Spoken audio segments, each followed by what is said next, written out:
Bismillahirrahmanirrahim. Assalamualaikum warahmatullahi wabarakatuh.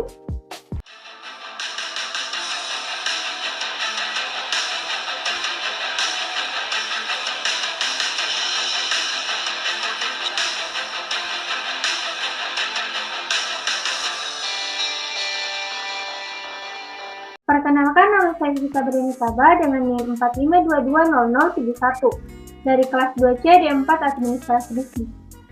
Pada kesempatan kali ini, saya akan membahas materi tentang penilaian saham dan obligasi. Pertama, pengertian tentang obligasi dan saham. Yang kedua, yaitu penilaian saham biasa. Yang ketiga, penilaian saham preferen. Dan yang terakhir, yaitu penilaian obligasi. Di dalam saham terdapat investasi, di mana investasi itu adalah penanaman modal atau uang pada suatu perusahaan dengan tujuan untuk memperoleh keuntungan. Dalam menganalisis saham terdapat dua bagian. Yang pertama yaitu menganalisis dengan menggunakan technical analysis, di mana kita menggunakan data masa lalu dalam bentuk chart atau grafik untuk memprediksi pergerakan harga saham di masa depan. Yang kedua yaitu analisis menggunakan fundamental analysis, menggunakan laporan keuangan, informasi industri terkait ataupun menganalisis kondisi ekonomi. Dalam investasi, ada yang namanya investor dan ada yang namanya trader. Mereka sama-sama melakukan investasi, namun trader yaitu membeli kemudian menjual kembali, di mana mereka mengedepankan keuntungan yang diraih dalam jangka waktu pendek, yaitu di bawah 1 bulan. Kemudian investor yaitu mereka mengincar keuntungan, memilih menyimpan instrumen investasinya dalam jangka waktu panjang, di mana lebih dari 1 tahun. Kemudian, trader memilih mengambil keputusan dengan analisis fundamental, sedangkan investor memilih analisis teknikal. Pengertian saham. Saham adalah surat tanda kepemilikan suatu perusahaan, di mana surat itu menjadi bukti seseorang memiliki bagian modal suatu perusahaan atau memiliki hak atas aset dari sebagian perusahaan itu. Obligasi. Obligasi adalah surat utang yang dikeluarkan suatu perusahaan atau negara, di mana obligasi itu surat utang yang diterbitkan oleh pihak yang berutang kepada pihak yang berpiutang. Penilaian harga saham. Dalam penilaian harga saham terdapat harga nilai surat berharga yang pada dasarnya adalah present value dari aliran kas masa mendatang yang akan diberikan kepada pemegang surat berharga tersebut.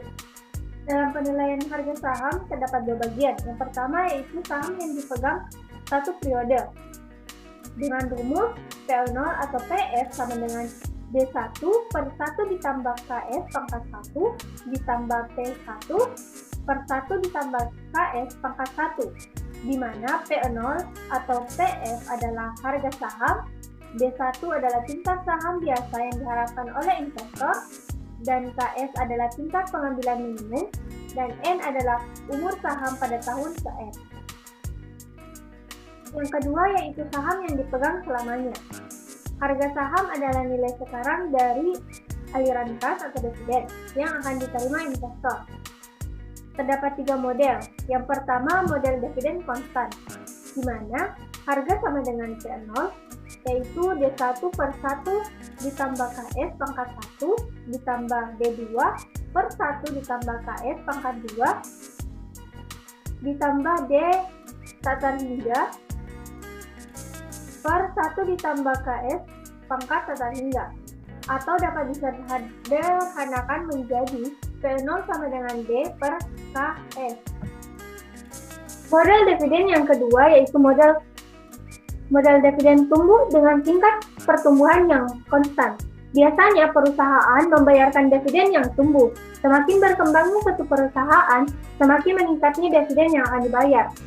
Dengan demikian, dividen bisa diharapkan akan tumbuh dengan tingkat pertumbuhan tertentu, di mana harga sama dengan P0 sama dengan D0, 1 ditambah D pangkat 1 per 1 ditambah KS pangkat 1 ditambah D1, 1 ditambah G pangkat 2 per 1 tambah KS pangkat 2, tambah D0, 1 ditambah G pangkat tata hingga per 1 ditambah KS pangkat tata hingga.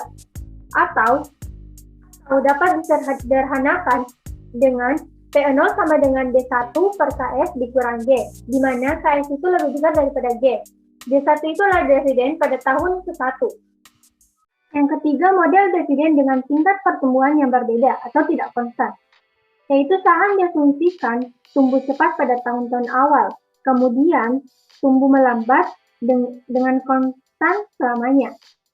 Misalkan, perusahaan mempunyai produk baru yang tumbuh pesat pada tahun-tahun awal, sehingga mempunyai tingkat pertumbuhan yang tinggi. Kemudian, dengan adanya kompetisi dan kejenuhan pasar membuat produk masuk dalam tahap kedewasaan. Di sini kita bisa formulasikan dengan menggunakan P0 sama dengan D1 per 1 ditambah KS pangkat 1 tambah D2 per 1 ditambah KS pangkat 2 ditambah DN per 1 ditambah KS pangkat N tambah Den M tambah 1 per 1 ditambah KS pangkat N tambah 1 ditambah D tata hingga per 1 ditambah KS tata hingga. Atau P0 sama dengan D1 per 1 ditambah KS ditambah D2 per 1 ditambah KS pangkat 2 ditambah DN per 1 ditambah KS pangkat N ditambah D N tambah 1 per KS dikurang G per 1 ditambah KS pangkat N. Contoh dari penilaian saham, yaitu diketahui bahwa saham yang diperkirakan setahun mendatang harganya adalah 6.000. Kemudian dividennya yaitu 3.000 dan tingkat keuntungan yang disyaratkan adalah 10% atau 0,1. Yang ditanyakan adalah P0 atau harga saham. Maka 3.000 per 1 ditambah 0,1 pangkat 1 ditambah 6.000 per 1 ditambah 0,1 pangkat 1. 3.000 ditambah 6.000 sama dengan 9.000 per 1,1. Hasilnya yaitu 8.181,8. Penilaian saham preferen dengan rumus harga sama dengan PF per D per 1 ditambah KP pangkat 1 ditambah D per 1 ditambah KP pangkat 2 ditambah D sama dengan per 1 ditambah KP pangkat tata hingga, di mana D itu adalah dividen saham preferen, yaitu D persen dikali nominal, atau bisa disederhanakan dengan PS sama dengan D per KP.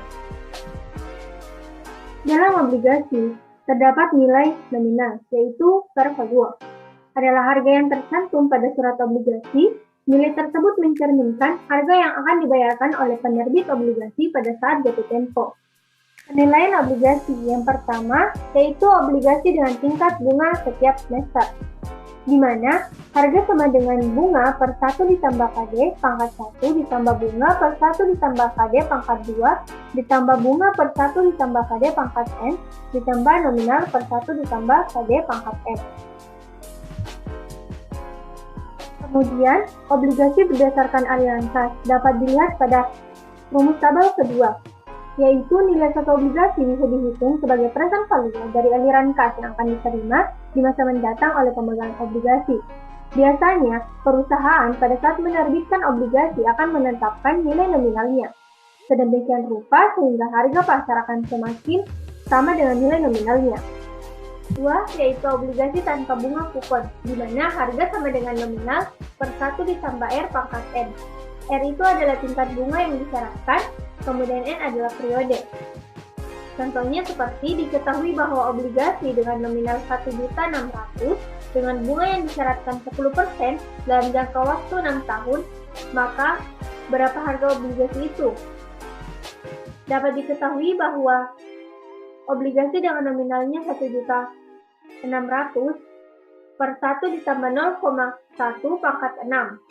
6 adalah N atau periodenya, dan hasilnya adalah 158,28. Di dalam obligasi terdapat dua resiko. Yang pertama yaitu tingkat bunga, di mana yaitu berdasarkan nilai nominal yang akan dibayarkan oleh pihak penerbit obligasi. Yang kedua yaitu jatuh tempo atau jangka waktu. Usia suatu obligasi biasanya ditetapkan dalam 1 tahun. Pada saat jatuh tempo, penerbit obligasi mempunyai kewajiban untuk melunasi pemegang obligasi sebesar nilai nominalnya. Itulah tadi materi yang telah saya sampaikan. Lebih dan kurangnya mohon dimaafkan dan terima kasih. Sampai jumpa.